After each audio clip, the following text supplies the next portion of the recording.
আসসালামু আলাইকুম প্রিয় দর্শক, আপনাদেরকে শুভেচ্ছা সহ আমন্ত্রণ জানাচ্ছি বাংলা ভিউ রাতের সংবাদে। সাথে আছি আমি আয়েশা রুনা। প্রথমেই শুনুন লতিফ ট্রাভেলস সংবাদ শিরোনাম।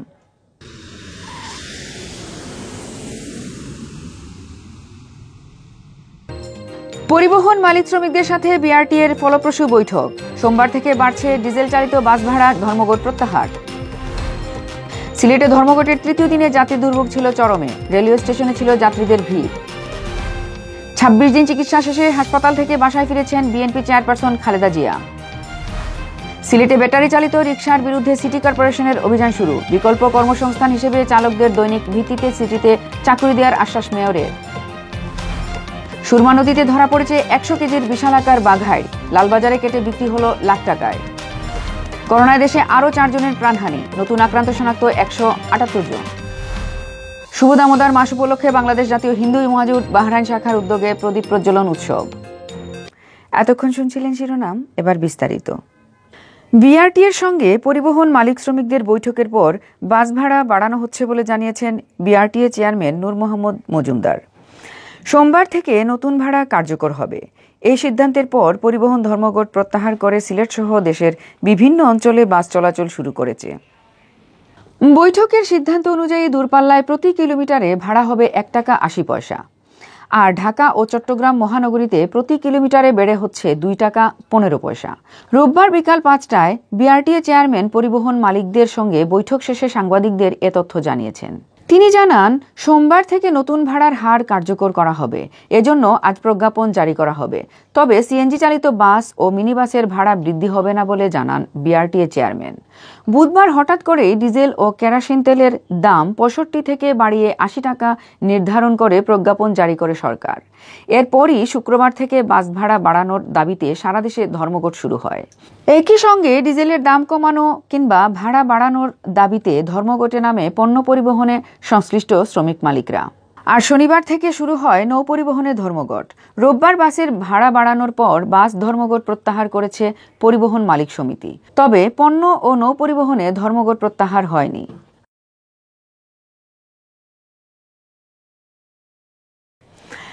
এদিকে ডিজেল চালিত বাস ভাড়া বৃদ্ধির সিদ্ধান্তের পর ধর্মঘট প্রত্যাহার হলেও সিলেটে দিনভর মারাত্মক দুর্ভোগ পোহাতে হয়েছে যাত্রীদের।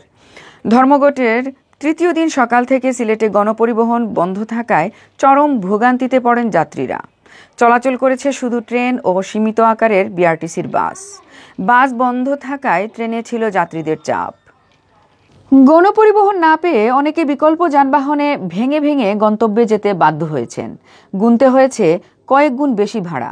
রোববার সরকারি বেসরকারি অফিস আদালত খোলা থাকায় আরও বেশি ভোগান্তি পোহাতে হয় সাধারণ মানুষকে। সকালে কদমতলী ও কুমারগাঁও বাস টার্মিনালে গিয়ে যাত্রীদের ভোগান্তির চিত্র দেখা গেছে।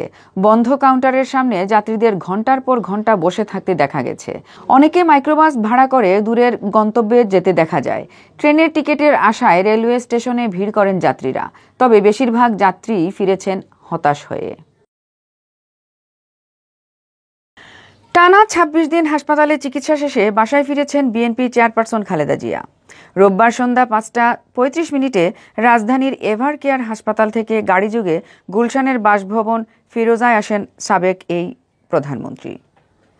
এর আগে বিকেল ৫টার দিকে সব প্রক্রিয়া সম্পন্ন করে হাসপাতাল থেকে বাসার উদ্দেশ্যে রওনা হন তিনি।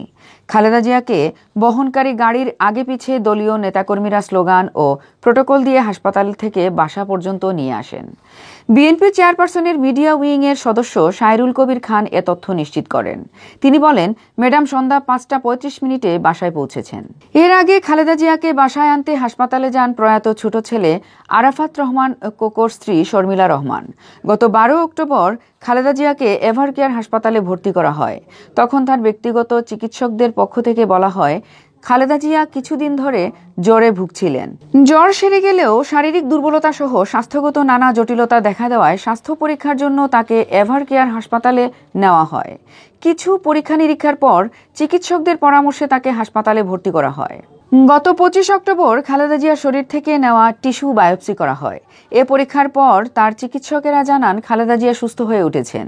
বায়োপসি সহ বিভিন্ন পরীক্ষা নিরীক্ষার রিপোর্ট পর্যালোচনা করে চিকিৎসকরা তার চিকিৎসা দিচ্ছেন। সম্প্রতি উচ্চ আদালতের নির্দেশে ব্যাটারি চালিত রিকশা ও ইজি বাইক নিষিদ্ধ করা হয়েছে। আদালতের নির্দেশনা বাস্তবায়নে সোমবার থেকে সিলেট নগরীতে অভিযানে নামার ঘোষণা দিয়েছিলেন সিলেট সিটি কর্পোরেশনের মেয়র আরিফুল হক চৌধুরী। তবে একদিন আগে রোববার থেকে অ্যাকশনে নেমেছেন তিনি। দুপুরে অভিযান চালিয়ে নগরী থেকে বেশ কয়েকটি ব্যাটারি চালিত রিকশা আটক করেন তিনি। রোববার দুপুর 1:30টার দিকে নগরীর সুবিধবাজারে ব্যাটারি চালিত রিকশা ও ইজি বাইকের বিরুদ্ধে অভিযানে নামেন মেয়র আরিফুল হক। এ সময় মেয়রের সঙ্গে সিসিকের সংশ্লিষ্ট বিভাগের কর্মকর্তা কর্মচারী ও সিলেট মেট্রোপলিটন পুলিশের একটি দল উপস্থিত ছিল। অভিযানকালে মেয়র আরিফ 12টি রিকশা জব্দ করে নগর ভবনে নিয়ে আসেন। জানা যায়, নিষিদ্ধ হওয়ার পরও সিলেটে কয়েক হাজার ব্যাটারি চালিত রিকশা চলাচল করছে। বিভিন্ন পাড়া মহল্লায় চলাচল করছে ইজি বাইক। অবৈধ এসব যানবাহনের কারণে প্রায়ই ঘটছে দুর্ঘটনা। এতে আহত হচ্ছেন চালক, যাত্রী ও পথচারী। এসব রিকশা ও ইজি বাইকের ব্যাটারি চার্জের জন্য অবৈধভাবে বিদ্যুৎ ব্যবহার করা হয়ে থাকে। নগরীতে কয়েকটি সিন্ডিকেট মিলে এই ব্যাটারি চালিত রিকশা ও ইজি বাইকের ব্যবসা করে আসছে বলে অভিযোগ রয়েছে। এর সাথে ক্ষমতাসীন দল আওয়ামী লীগ এবং বাম সংগঠনের কতিপয় শ্রমিক নেতারাও জড়িত আছেন বলে জানা গেছে। তাদের মদতেই মূলত সিলেটে চলে আসছে এই অবৈধ রিকশা ও ইজি বাইকের ব্যবসা। এদিকে সিসিকের অভিযান পরিচালনার ঘোষণার পর থেকেই আন্দোলনে নেমেছেন রিকশা মালিক শ্রমিকরা। এই আন্দোলনে নেতৃত্ব দিচ্ছেন বাম সংগঠনের নেতারা। শনিবার রিকশা, ব্যাটারি রিকশা, ভ্যান ও ইজি বাইক চালক সংগ্রাম পরিষদের ব্যানারে রিকশা শ্রমিকদের নিয়ে বিশাল সমাবেশ করেছেন বাসদ নেতারা। এছাড়াও বিভিন্ন বাম সংগঠনের নেতারা ওয়ার্ড ও কলোনি ভিত্তিক সভা করে রিকশা মালিক শ্রমিকদের সংগঠিত করার চেষ্টা শুরু করেছেন। সিটি কর্পোরেশনের বিরুদ্ধে তাদেরকে উস্কে দেওয়ার চেষ্টা করেছেন বলেও অভিযোগ রয়েছে। এরই অংশ হিসেবে শনিবার নগরীর আম্বরখানাস্থ বাসদ কার্যালয়ের সামনে সমাবেশ করেছে ব্যাটারি চালিত রিকশা শ্রমিকরা। রিকশা, ব্যাটারি রিকশা, ভ্যান ও ইজি বাইক চালক সংগ্রাম পরিষদের ব্যানারে অনুষ্ঠিত সমাবেশে সভাপতিত্ব করেন সংগঠনটির মহানগর শাখার সংগঠক ও বাসদ নেতা প্রণব জ্যোতি পাল। সমাবেশে প্রধান অতিথির বক্তব্য রাখেন বাসদ সিলেটের সমন্বয়ক আবু জাফর। এদিকে কোনো আন্দোলনই সিটি কর্পোরেশনের অভিযান ব্যাহত করতে পারবে না বলে জানিয়েছেন মেয়র আরিফুল হক চৌধুরী। রোববার অভিযানকালে তিনি বলেন, ব্যাটারি চালিত রিকশা ও ইজি বাইক চলাচল বন্ধে উচ্চ আদালতের নির্দেশ রয়েছে। আদালতের নির্দেশ বাস্তবায়নে রোববার থেকে অভিযান শুরু চলবে। ব্যাটারি চালিত রিকশা ও ইজি বাইক চলাচল পুরোপুরি বন্ধ হওয়ার আগ পর্যন্ত নগরীর প্রত্যেকটি ওয়ার্ডে এমন অভিযান চলবে। এতে কেউ বাধার সৃষ্টি করলে আদালত অবমাননা করবেন। যারা প্রতিবন্ধকতা সৃষ্টি করবেন, বিশৃঙ্খলা করবেন, তাদের বিরুদ্ধে প্রশাসন আইনানুগ ব্যবস্থা নেবে। অভিযানকালে মেয়র আরিফ আরও বলেন, কোনো ব্যাটারি চালিত রিকশা ও ইজি বাইক চালক যদি সিসিক কর্মী হিসেবে ডেইলি বেসিসে কাজ করতে চান তবে তাকে সুযোগ দেওয়া হবে। এর আগেও নগরীতে ব্যাটারি চালিত রিকশা চলাচল বন্ধ করতে অভিযান চালায় সিসিক। জুন মাসে অভিযান শুরুর পরই ব্যাটারি চালিত রিকশা মালিক ও চালকরা আন্দোলনে নামেন। ওই সময় নগর ভবনেও হামলা চালান তারা। এ ঘটনায় সিটি কর্পোরেশনের পক্ষ থেকে থানায় দ্রুত বিচার আইনে মামলা দায়ের করা হয়। ব্যাটারি চালিত রিক্সা, এরপরে ইজি বাইক এগুলা বন্ধ। মহামান্য সুপ্রিম কোর্টের আদেশ অনুযায়ী আমরা আমাদের শহরে মাইকিং করেছি তারপরেও তারা রাস্তা যেমন আমরা আইন অনুযায়ী তাদের জব্দ করা হচ্ছে। সিলেটের সুরমা নদীতে ধরা পড়েছে প্রায় 100 কেজি ওজনের বাঘাইড়। কুশিয়ারা নদীতে মাঝে মধ্যে বৃহদাকার বাঘাইড় ধরা পড়লেও সুরমাতে ধরা পড়ে কদাচিৎ। রোববার সকালে মাছটি নগরীর লালবাজারে প্রায় লাখ টাকায় কেটে কেজি দরে বিক্রি হয়েছে। শনিবার রাতে সুনামগঞ্জে সুরমা নদীতে বড়শিতে ধরা পড়ে বিশাল আকারের এই বাঘাইড় মাছটি। পরে লালবাজারের মৎস্য ব্যবসায়ী তুফাজ্জল মিয়া মাছটি কিনে নিয়ে আসেন। তুফাজ্জল হোসেন জানান, বিশাল আকারের মাছটির ওজন 100 কেজি। শনিবার বিকেলে মাছটি বাজারে তোলার পর পুরো মাছ একসাথে কেউ কিনে নেননি, তাই গতকাল রোববার কেটে কেজি দরে বিক্রি করা হয়। প্রতি কেজি মাছ বিক্রি করা হয় 1000 থেকে 1200 টাকায়। মাছটি বিক্রি করে তিনি প্রায় 1 লাখ টাকা পেয়েছেন বলে জানান।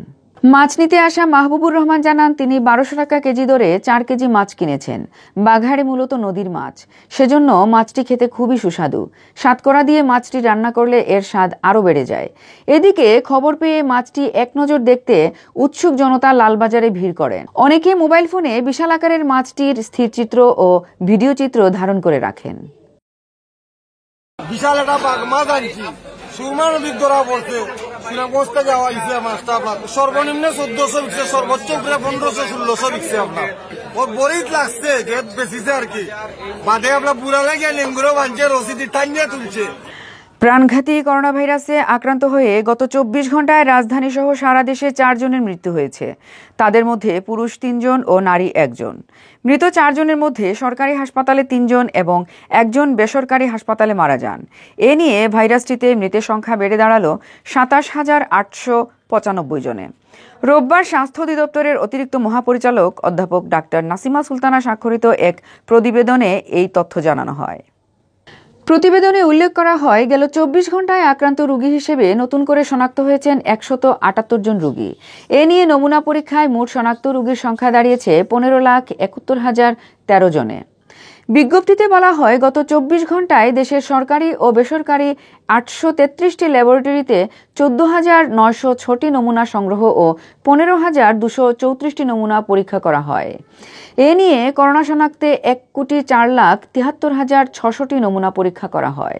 নমুনা পরীক্ষা বিবেচনায় গত 24 ঘন্টায় শনাক্তের হার 1.17%।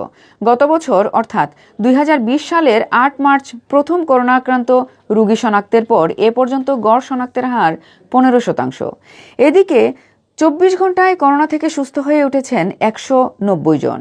এ নিয়ে করোনা আক্রান্ত হওয়ার পর চিকিৎসা শেষে সুস্থ হয়ে ওঠা রোগীর সংখ্যা বেড়ে দাঁড়ালো 15,34,825 জন। বয়সভিত্তিক হিসেবে 24 ঘন্টায় মৃত 4 জনের মধ্যে 50 ঊর্ধ্ব 1 জন, 60 ঊর্ধ্ব 2 জন এবং 90 বছরের বেশি বয়সী 1 জনের মৃত্যু হয়।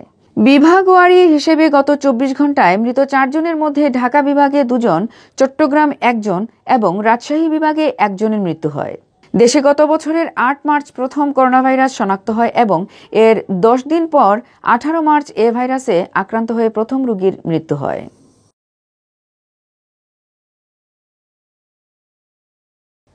শুভ দামোদর মাস উপলক্ষে বাংলাদেশ জাতীয় হিন্দু মহাজোট বাহরাইন শাখার উদ্যোগে প্রদীপ প্রজ্বলন উৎসব অনুষ্ঠিত হয়েছে। শুক্রবার দেশটির রিফা এলাকায় স্থানীয় সময় রাত 9টায় এই উপলক্ষে এক আলোচনা সভার আয়োজন করা হয়। সংগঠনের সিনিয়র সহসভাপতি মানিক দাসের সভাপতিত্বে ও বিষ্ণুপদ দেবের সঞ্চালনায় অনুষ্ঠানে প্রধান অতিথি হিসেবে উপস্থিত ছিলেন পূজা কমিটির প্রধান উপদেষ্টা সুকুমার যিশু। বিশেষ অতিথি ছিলেন পূজা কমিটির সভাপতি অভিনাশ পাল, বাংলাদেশ জাতীয় হিন্দু মহাজোট বাহরাইন শাখার সভাপতি বকুল সূত্রধর, পূজা কমিটির সাধারণ সম্পাদক বাবু দুলাল দাস, উত্তম বাবু, বিধান মজুমদার, অনুকূল দেবনাথ, বাসুদেব চৌধুরী সহ সংগঠনের নেতৃবৃন্দ। এ সময় বক্তারা বলেন, একটি স্বার্থান্বেষী মহল দুরভিসন্ধিমূলকভাবে কুমিল্লার পূজা মণ্ডপে ঘটনা ঘটিয়েছে। এরপর বিভিন্ন জায়গায় মণ্ডপে ভাঙচুর, আগুন দেওয়া, বাড়িঘরে হামলা, সনাতন ধর্মাবলম্বীদের পিটিয়ে আহত করার মতো ঘটনা ঘটেছে। হিন্দু পরিবারগুলোতে হামলা ও নির্যাতনের ঘটনার সাথে জড়িতদের দ্রুত আইনের আওতায় এনে দৃষ্টান্তমূলক শাস্তি প্রদানের দাবি জানান তারা। এতক্ষণ শুনছিলেন বাংলা ভিউ রাতের সংবাদ। এরপর প্রচারিত হবে সিলেটের আঞ্চলিক ভাষার সংবাদ। দেখার আমন্ত্রণ রইল। সাথে থাকার জন্য ধন্যবাদ।